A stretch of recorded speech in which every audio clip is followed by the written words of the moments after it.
a meter en un tema que, bueno, abrimos un poco el capítulo la semana pasada de la mano de Carlos Cascote Bertola, ¿no? Que desde Caracas, Venezuela, hablábamos un poco de esta cumbre por la paz y en contra de la guerra y unas elecciones que iba a haber este domingo, es decir, en el día de ayer, que se celebraron en el país.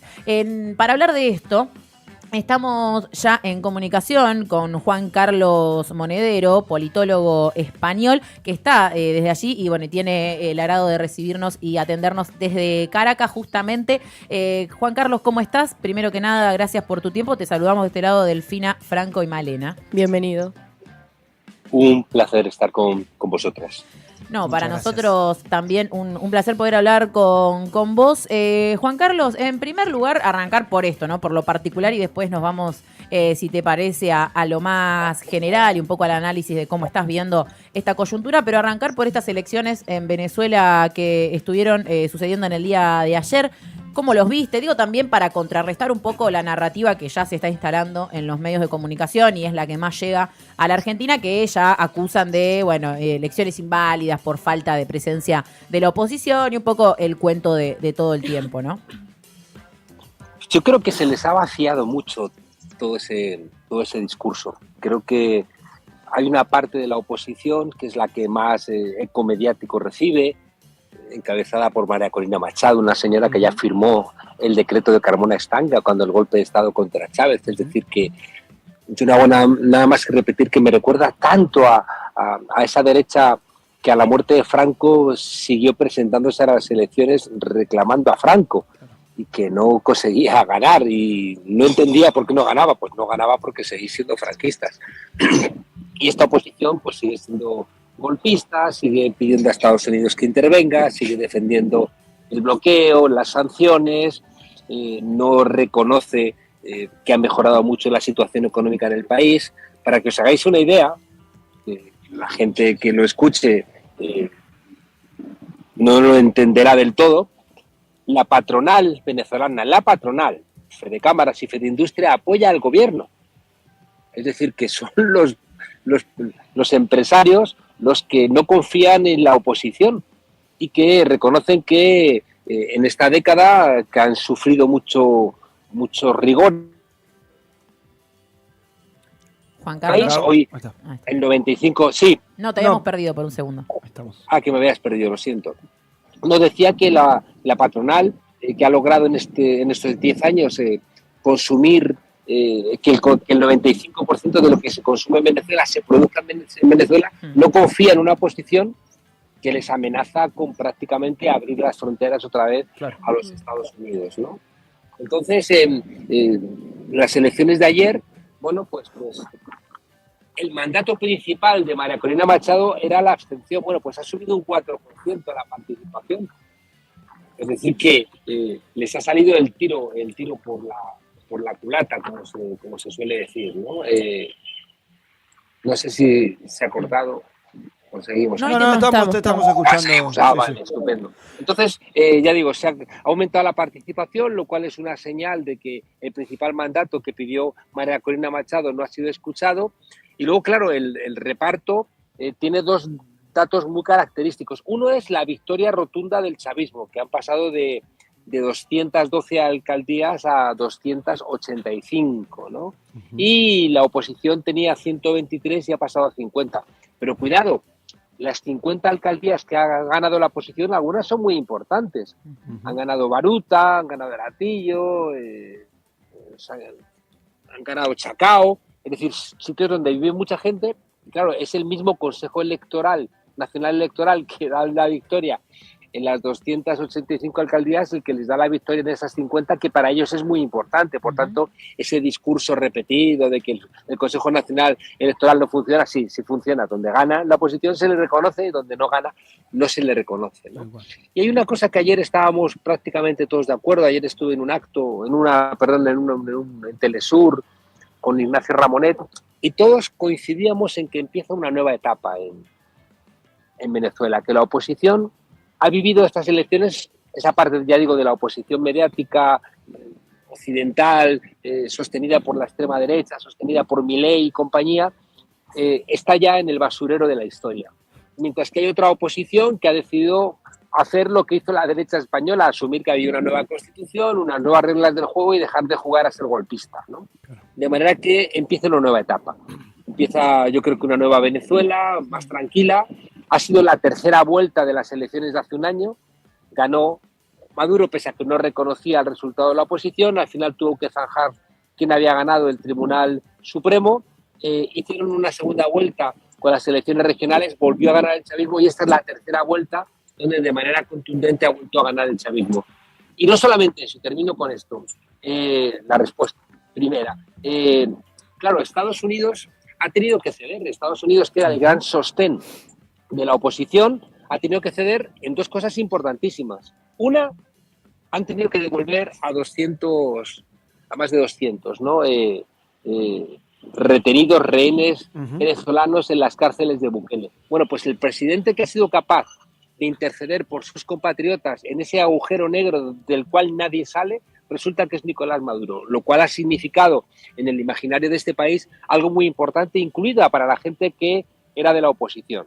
Porque, claro, han visto, además con rasgos también de culebrón venezolano, la historia de una familia, de una niña, Maikelis, con la madre retenida, el padre en la cárcel, la madre retenida en Estados Unidos, el padre en ese Guantánamo, la niña en los servicios sociales, y al final, claro, el reencuentro de esa familia en directo ha sido muy importante para los venezolanos y las venezolanas. Y lo segundo es que han vuelto a autorizar la licencia para que Chevron opere en el país, es decir, que la gran petrolera norteamericana pues dice es que los venezolanos están operando sin nosotros, estamos haciendo el idiota, estamos perdiendo mucho dinero y encima están sacando petróleo, pues vamos entonces nosotros a participar y le han dado la licencia, de manera que la conclusión es que estos 10 años de ataques, de sanciones, de bloqueo, de demonización, no ha servido para absolutamente nada. Ya digo,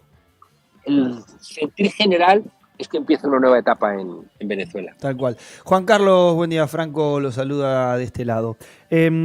Recién hacían referencia a esta nueva etapa que se abre y quienes seguimos el proceso de Venezuela desde hace mucho tiempo, vemos en esto quizá como un reflujo de otros momentos, momentos en los cuales el agotamiento de una guerra interna, el agotamiento también de darle la espalda al proceso electoral, hace recordar incluso algunos momentos que después tuvieron la guerra económica como elemento. ¿Hacia dónde cree que iría alguna del desarrollo estratégico de la derecha para intentar, por lo menos, horadar la imagen encrecida, en este caso, del gobierno revolucionario de Nicolás Maduro Moros? Saludos, Franco. La izquierda más pro Estados Unidos, más violenta, la izquierda que ha protagonizado los intentos de golpe de Estado, que hizo la lucha callejera, estos episodios de terrorismo que paralizaron el país, la derecha que saboteó o quiso sabotear las elecciones de un año, que quiso hacer una guerra de actas, que falsificó actas. Por cierto, nunca las enseñaron. Es decir, hicieron todo un plan de desconocer 2 semanas antes lo que dijera el CNE, dijeron que solamente iban a reconocer sus resultados, hackearon la transmisión de datos, alquilaron o compraron una página web, falsificaron actas, contrataron a mercenarios para generar disturbios, es decir, todo aquello que hace un año llevó otra vez a la demonización de Venezuela, que engañó a mucha gente de izquierdas, incluido algún presidente como Boris, ¿no? Cuando se judicializó el problema y fue el Tribunal Supremo, como en otros países, el que pilló las actas al PSUV, pilló las actas a la derecha, el PSUV las presentó y la derecha no las presentó. Y siempre digo que si la derecha realmente hubiera tenido las actas, las copias, ¿no?, de las urnas electrónicas con el código QR, con las firmas y el resultado, estarían publicadas en la CNN, estarían publicadas por Clarín, estarían publicadas y no las han publicado. ¿Por qué? Porque era mentira. A ver si somos conscientes de que mienten cuando atacan a líderes inventándose pruebas, que mienten cuando presentan una situación caótica en Venezuela, que mienten constantemente. Y los que creen a los que mienten no son antepasados de nadie. A ver si la gente, ya no los de izquierdas, sino la gente demócrata se da cuenta que estamos en un momento de las grandes mentiras y que no se las tienen que creer, ¿no? Venezuela ha crecido, leía ayer unas estimaciones para este año al 9%. Es que Europa está creciendo al 1,5%. Entonces está creciendo al 9%. Hay una reactivación económica absolutamente clara. Están volviendo a recuperar el pulso de la extracción de petróleo. Han diversificado, ya no es un país netamente petrolero, sino que también por culpa de las sanciones han tenido que diversificar. Producen lo que consumen. Están integrándose en los BRICS. Es decir, que se abre una nueva etapa donde ayer nos llamaba la atención que publicó la agencia EFE, que es una agencia española bastante conservadora de noticias, una noticia donde ensalzaba el crecimiento de las elecciones ayer, de la participación, y ensalzaba también algo muy inteligente que hicieron, que fue hacer una consulta para los jóvenes acerca de proyectos que ellos mismos habían desarrollado en las comunas y que los más votados iban a ponerse en marcha. Proyectos muy interesantes que iban desde canchas de básquet, proyectos escolares con inteligencia artificial, líneas de frío en zonas pesqueras, cosas, reclamaciones de inteligencia artificial en sus escuelas, cosas muy, muy interesantes y que han aumentado la participación de los jóvenes. Es decir, que los y que jóvenes son particulares de la lugares, democracia venezolana también, Juan Carlos, ¿no? Porque no bueno, existe este formato en otros tipos. Pero que es muy inteligente, porque los jóvenes en Europa pues no terminan de entender muy bien para qué demonios sirve la democracia representativa. Es verdad que en eso influye un desarrollo de nuestras sociedades donde mucha gente cree que la leche viene del tetrabric, ¿no? Porque han perdido las causalidades hasta la vaca, ¿no? Entonces también han perdido las causalidades del funcionamiento de la política. Pero claro, cuando tú les invitas a hacer un proyecto compartido con tus compañeros y compañeras, a desarrollarlo, a estudiarlo, a presentarlo y a votarlo, y hacer campaña para que voten tu proyecto en tu comuna y al final ese proyecto sale, de repente dices, uy, esto de la participación sirve para algo, ¿no? Bueno. Es decir, no pienso que sirva para que cuando abras la canilla salga agua o cuando aprietes el botón salga la luz, porque ya digo, esas causalidades tenemos que recuperarlas en una sociedad muy automatizada, una sociedad muy, muy, como decía Niklas Luhmann, un sociólogo alemán, muy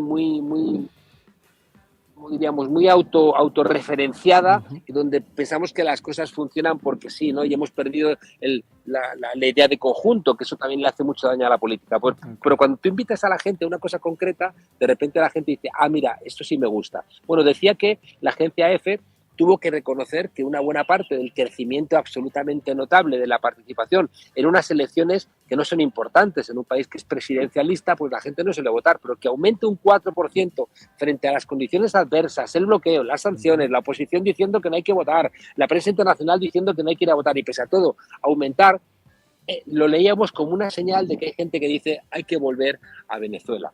De manera que una buena parte de esa tensión económica pues es bastante probable que desaparezca porque Venezuela es un país rico, es un país con oportunidades y seguramente todos esos que jugaron, ¿no? a intentar el colapso del país y que se fueron y que no invirtieron y que hicieron todo el daño posible, yo creo que van a revertirlo y se van a dar cuenta de que Venezuela es un país pues ahora mismo mucho más fiable que otros que están en manos de locos, que toman decisiones irracionales y que al final hacen lo contrario de lo que dicen que iban a hacer. Juan Carlos, no estoy mirando a ningún lado, ¿eh? No estoy mirando a ningún lado. Te consulto también por algo que mencionabas recién, bueno, que tiene que ver, ¿no? con el contexto internacional. Mencionabas los BRICS, pero para ir particularmente, bueno, que a la par, algo que estuvimos hablando la semana pasada, a la par de estas elecciones que se dieron este domingo, también estuvo sucediendo los días previos una cumbre por la paz y contra la guerra allí en Caracas, en Venezuela, que, bueno, de acá la veíamos con mucho interés por este planteo, ¿no? que viene sosteniendo la Revolución Bolivariana de promover esta idea de humanismo, ¿no? de paz en el mundo ante unas potencias que recargadas están impulsando permanentemente guerras. ¿Cómo se vivió eso? ¿Qué participación pudiste tener? Y también, ¿cómo analizás vos este planteo, ¿no? de una alternativa de paz en un momento donde, bueno, desde los sectores con poder están planteando directamente una confrontación, sea por ya más cruda, si se quiere, que en otras épocas donde, bueno, se usaba más el poder blando, ¿no? Como otras estrategias. Ahora estamos viendo nuevamente el regreso de las armas del enfrentamiento directo. Sí, hay muchas cosas detrás de esto que plantea, porque es verdad que hay un regreso al territorio. Ha habido como una suerte de péndulo que después de la globalización neoliberal, donde si no eras cosmopolita eras un pendejo, ¿no? Si no veraneabas 6 meses en Dubái, ¿no? Y no estabas otros 6 meses en no sé dónde, parece que no eras nadie relevante, ¿no? Entonces, después de esa hiperglobalización, ¿no? Donde nos desindustrializamos, donde nos olvidamos también de la gente de a pie, donde lo local pasó a ser incluso simbólicamente despreciado, hay un regreso a lo territorial, sin duda alguna, y que tiene 2 vertientes. Una vertiente es la vertiente del Make America Great Again, o de la extrema derecha diciendo Argentina primero, España primero, Francia primero, que tiene resultados horrorosos de violencia en términos de persecución de inmigrantes, o también en nombre de esa reclamación del territorio. Cuando tú reclamas el territorio siempre regresas a la guerra civil de alguna manera, ¿no? Porque cuando el territorio se convierte en la razón principal, bueno, pues es como el nacimiento de los países y reivindica directamente algún tipo de guerra civil, y es lo que explica también este crecimiento de las guerras. Bueno, resulta que en Venezuela, cuando la gente ayer estaba depositando el voto en unas elecciones municipales, mucha gente sabía que en ese voto estaba en contra del genocidio en Gaza.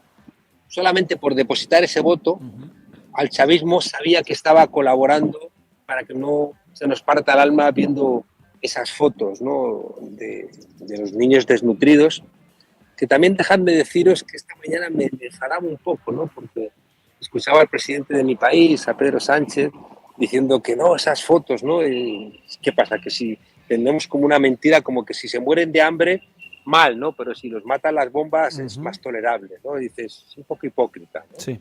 Es como si el hambre nos concerniera más, lo viéramos con más claridad, que tenemos alguna responsabilidad. En cambio, no tenemos ninguna responsabilidad ante las bombas. Es como cuando la gente da limosna, ¿no? Si alguien tiene una catástrofe, le resulta a la gente más fácil dar limosna que cuando simplemente es pobre, ¿no? Dice, pobre que se joda, ¿no? En cambio, parece que si de repente tienes alguna catástrofe, te sensibilizas, ¿no? Entonces decía que en el voto de ayer había una idea general, es decir, que este país tenía unas elecciones municipales, y al tiempo que había unas elecciones municipales, y en cualquiera de nuestros países, lo único que le interesaría a los gobernantes es las elecciones municipales. Bueno, pues aquí al tiempo, en paralelo, había una cumbre internacional preocupada por este auge de la guerra, con el regreso al territorio, ¿no? Y con esa voluntad de que puedes regresar al territorio. De hecho, aquí están intentando reinventar el Estado, que es, te diría, el principal problema de Venezuela, un Estado ineficiente, heredado de la colonia, y que no termina de funcionar con eficacia, con todos los problemas que eso conlleva, y que con el Estado comunal regresan al territorio, pues es un territorio inyectado de ideología, no es un territorio, ya digo, de Argentina, perdón, de Venezuela lo primero, sino que, ya digo, en paralelo a esa recuperación del territorio, hacen una cumbre que me recordaba una frase de Chávez, que le preguntaron en una de estas cumbres, dijo, ¿qué le parece la cumbre, presidente? Y él dijo, mire, mi sensación es que los presidentes vamos de cumbre en cumbre y los pueblos de valle en valle, ¿no? Y ayer, o sea, estos días pasados, titularon este encuentro Cumbre de los Pueblos. No es una cumbre de los líderes, sino una cumbre de los pueblos, ¿no? Que es una manera de revertir esa realidad. Y pues miren, habrá países que se creerán muy importantes, habrá países que se consideran, lo vemos a veces cuando Macron se reúne con Petro, se reúne con algún líder indígena de estos de los países subdesarrollados, que les sale la grandeza francesa y los mira con cierta conmiseración. Pues resulta que es en este país subdesarrollado, en este país atrasado, en este país denostado, donde se reúne la colectividad mundial en favor de la paz. Y resulta que es en Caracas donde se reúne gente de todos los planetas para implorar la paz. Y con una idea de fondo que me parece muy poderosa y que es una idea que ojalá todos la entendiéramos. La guerra que está ya empezando. O sea, la Tercera Guerra Mundial ya ha empezado. Está en Ucrania, que se podía haber parado hace 3 años y no quiso Trump que se parara, no quiso Estados Unidos en este caso concreto que se parara. La guerra está en Yemen, la guerra está en Azerbaiyán, la guerra está en muchos lugares de África. O sea, la guerra está en muchos sitios, ¿no? Sí. Y que se puede extender aún más, ¿no? Se puede extender aún más. Y ya digo, esta semana estaban líderes de todo el mundo entendiendo, os decía que es una idea muy importante, que no van a ser ni los parlamentos ni los dirigentes los que paren la guerra, va a ser el pueblo en la calle. Y por tanto el llamamiento que se hizo en esta cumbre es: salgamos a las calles, movilicémonos, organicémonos, porque la guerra o la para el pueblo o no se va a parar. En Europa, los líderes de nuestros países, el líder de mi país, acaba de firmar, pese a toda la retórica, que yo agradezco la retórica, porque por lo menos escuchamos otras cosas, pero Pedro Sánchez, igual que el resto de los líderes de la OTAN, ha firmado un incremento del 5% de gasto militar. Y cuando tú gastas más militarmente, pues logras que, por ejemplo, haya generales alemanes que están hablando otra vez de que la guerra contra Rusia es inevitable y se les ha olvidado ya la que liaron en la Segunda Guerra Mundial, ¿no? Por tanto, ya digo, todo lo que sea concienciar a los pueblos, pues bienvenido sea. Y ha sido Venezuela quien ha convocado esa cumbre para que los pueblos se encuentren en este debate diciendo hagamos algo, porque si no, lo que está pasando en en Palestina, y esto que ojalá toda la gente que nos está escuchando tome nota, todo lo que está pasando en Palestina, si se sale con la suya Netanyahu, lo van a hacer en nuestros países. Es la advertencia que hizo en 1950 Aimé Césaire en su libro sobre el colonialismo. Todo lo que los alemanes hicieron en Namibia a los negros por negros, luego lo hizo en Alemania, alemanes por judíos, por comunistas, por socialistas. Si toleramos la comunidad internacional la barbaridad que está haciendo Netanyahu, nuestras extremas derechas van a decir esa metodología es correcta. Y la gente de Milei estará soñando por poder hacer con los que insultan como zurdos lo que están haciendo los israelíes con los palestinos al considerarlos ya inhumanos, ¿no? O sea que cuidado, porque nos estamos jugando en esta indiferencia la propia paz en nuestros países, no a 6.000, 8.000, 20.000 kilómetros, no, en nuestros países.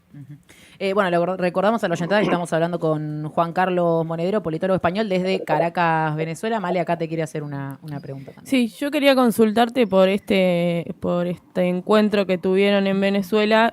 ¿Cómo se sigue para adelante, no? Porque me imagino que habrá mucho trabajo que hacer, que tenemos mucho trabajo que hacer por lo que mencionabas, y se planteó alguna continuidad de este encuentro en algún lugar, quizás en otro lado. Sí, es decir, que ha habido muchas reuniones, se han hecho muchos contactos, la gente se lleva una agenda de continuidad, es decir, que aquí también ha habido gente con responsabilidades en sus países, ¿no? Uh-huh. Aquí ha habido gente de Morena, por ejemplo, ha habido gente de Morena de México, gente del Pacto Histórico de Colombia, este nuevo partido que se ha creado la semana pasada, del cual, por cierto, nadie ha informado. Uh-huh. Nadie sabe que Gustavo Petro ha logrado juntar a 5 partidos que han renunciado a su personería jurídica, entre ellos el Partido Comunista, la Unión Patriótica, el Polo Democrático, la Colombia Humana, para configurar un nuevo partido de cara a las siguientes elecciones. Bueno, esa gente también estaba aquí, había gente de Europa, había mucha gente de África, que eso también ha sido importante porque mucha gente ha podido entender desde aquí, desde Caracas, que hay un movimiento también progresista en África, del cual no se informa, pero que en Burkina Faso, en otros lugares, bueno, pues está emergiendo una África diferente que ya no responde a los dictados coloniales, ¿no? Entonces, no hay una agenda, por lo menos yo no tomé nota de que hubiera una agenda inmediata. Lo que sí que hay es seguir en contacto permanente para dar respuesta a los desarrollos según van viniendo, ¿no? Entonces, yo creo que lo más importante es que como que se han actualizado las agendas y se ha actualizado la relación entre los diferentes lugares de todo el mundo para insistir ahora cuando todos regresan a sus países para dar cuenta de que le corresponde a los pueblos actualizar su agenda antibélica, su agenda por la paz y ir articulando algo que nos habíamos dormido. Es decir, que también es verdad que así como, por ejemplo, durante la guerra de Irak hubo una movilización mucho más fuerte, no hemos sido capaces todavía con lo que está pasando en Gaza de movilizarnos, ¿no? Y todavía no estamos siendo capaces en Europa, por ejemplo, de manera muy evidente, de enfrentarnos a esta locura de incrementar en 300.000 millones, 300.000 millones de dólares, de euros, es que hay que decirlo, ¿no? Son cifras que uno no las puede ni pensar en gasto armamentístico, y algunos locos, yo creo que también el hablarlo con otros países a la gente le conciencia y se da cuenta de lo que está en marcha, porque es que están planteando algunos en Europa regresar al servicio militar obligatorio. Claro. Es decir, es como en Argentina otra vez que otras Malvinas, ¿no? Es decir, a la gente joven, olvidad vuestros estudios, olvidad vuestra vida, que vais a ir a pegar tiros a los rusos para matar y para que os maten. Entonces, cuidado. Juan Carlos, cuidado. Sí. Recién destacabas un poco los sucesos en otras regiones del mundo y, bueno, particularmente aquí desde Trinchera seguimos muy de cerca lo que se denomina como Revolución de las Boinas, o este proceso que se está dando en el Sahel, esta región al sur del desierto del Sahara, en el cual tiene algunos elementos quizá muy unidos con Venezuela. A muchos nos recuerda muchas de las frases del comandante Chávez hablando de la alianza Sur-Sur y obviamente hoy en los discursos de Traoré escuchamos también el latiguillo de cierre discursivo, ¿no? Patria o muerte venceremos, tan similar al comandante Chávez, no solamente por su pertenencia a las Fuerzas Armadas de su país, sino también por este discurso anticolonialista, profundamente soberano, pero además profundamente de paz también, ¿no? Hablando de la necesidad de los pueblos del sur de la paz. ¿Cuánto crees que este discurso tan importante, esta aglomeración también de organizaciones, como bien decías, de cumbres de pueblos, de espacios incluso de relaciones entre estados, para pensar este mundo distinto que aparentemente está discutiendo una nueva forma internacional de volver a ordenarse ante tanto promesa de guerra? Hay algo importante en estas cumbres, y es que se visualiza lo que siempre se invisibiliza. Es decir, os decía que nadie se ha enterado de que hay un nuevo partido en Colombia, que es en las encuestas el que apunta que va a ganar y que implicaría una continuación, ¿no?, del gobierno de Petro, el gobierno de la izquierda por vez primera en 200 años en Colombia, y de la misma manera hay un silenciamiento de lo que pasa en África. Fíjate que dos de los países que han sido muy importantes en su influencia, pues, como lo llamemos, postcolonial, neocolonial, que es España en América Latina o Francia en África, pues han perdido mucho pie. Y está como un elefante en la habitación del que nadie habla. Fíjate, tampoco en la cumbre esta, ¿no? Se ha hablado de los BRICS, ¿no?, que es un ente medio abstracto, pero no se habla de China. Claro. Es decir, que China no suele estar en estas cumbres, no suele venir, ¿no? China observa, mira, se prepara y, como decía Deng Xiaoping, cruza en el río tanteando las piedras, ¿no?, sin dar saltos. Pero sí que es verdad, ya digo, que hay como una recuperación lenta. Hay una noticia, es decir, que toda la gente que está en esta cumbre pues ha escuchado los discursos de África, las menciones a África, los han invitado a los medios de comunicación, y de repente hay gente que se empieza a dar cuenta de que estamos en un momento que se parece también a muchos otros momentos del pasado. Decía Gramsci decía Mark Twain una frase que repetimos mucho, de que la historia no se repite pero rima. Exactamente. Y decía nuestro amigo Gramsci que la historia enseña pero no tiene alumnos, ¿no? Y es verdad que todos los movimientos anticoloniales de los 60, ¿no?, pues emergen de alguna manera porque la reclamación, como tú bien decías, es la misma. Fíjate que se ha generado un cierto revuelo porque una alcaldesa de una sección en México ha retirado una estatua que había sentados en un banco el Che Guevara y Fidel Castro, ¿no? Y ha generado como revuelo y como que han regresado Fidel y el Che Guevara diciendo, oye, ¿qué haces, no? Molestándonos, ¿no? O sea, que entonces, de alguna manera, ese discurso de la paz, ese discurso antiimperialista, emerge, y una de las cosas de la cumbre es que hemos vuelto a recordar que algo que se nos ha olvidado, y es que en Europa, para ser demócrata tienes que ser antifascista. Y en América Latina, para ser demócrata, tienes que ser antiimperialista. Es una frase que a veces suena viejita, que suena como de discursos muy del siglo pasado, ¿no? Pero yo entiendo que es una palabra que suena a discursos envejecidos, a discursos poco novedosos, pero si no hablas de imperialismo en América Latina o en África o en Asia, es que no puedes explicar lo que está pasando, ¿no? Llámalo como lo quieras llamar, ¿no? Pero si quieres explicar las 3 bombas, las centrales nucleares sin autorización del Congreso de Estados Unidos en Irán, si quieres explicar qué hace Israel siendo autorizado para un genocidio, incluso para bombardear Libia, Siria, bueno, todo eso no lo explicas sin una voluntad, como decíamos antes, territorial, de recuperar el territorio y que tiene que tener enfrente pues una reclamación pues de la soberanía y por tanto también de la paz, ¿no? Vienen tiempos que no son bonitos, ¿no? Son tiempos donde Estados Unidos ha perdido la hegemonía y cuando un hegemón pierde la hegemonía pues va a intentar recuperarlo. Y en esa recuperación de las 5 o 6 cosas que quiere recuperar Estados Unidos, quiere recuperar el control de las rutas marítimas, quiere recuperar el control de los recursos energéticos, quiere recuperar el control de la información, quiere recuperar el papel del dólar como moneda de reserva internacional, quiere recuperar incluso el control de la Iglesia Católica, ¿no? Entonces, en esos intentos de control, pues hay conflicto. Y, por tanto, necesariamente va a haber enfrente conflictos en prácticamente todo esto que he mencionado. Y por eso Estados Unidos amenaza a Panamá, amenaza a Canadá, pone aranceles porque estaban dando zarpazos.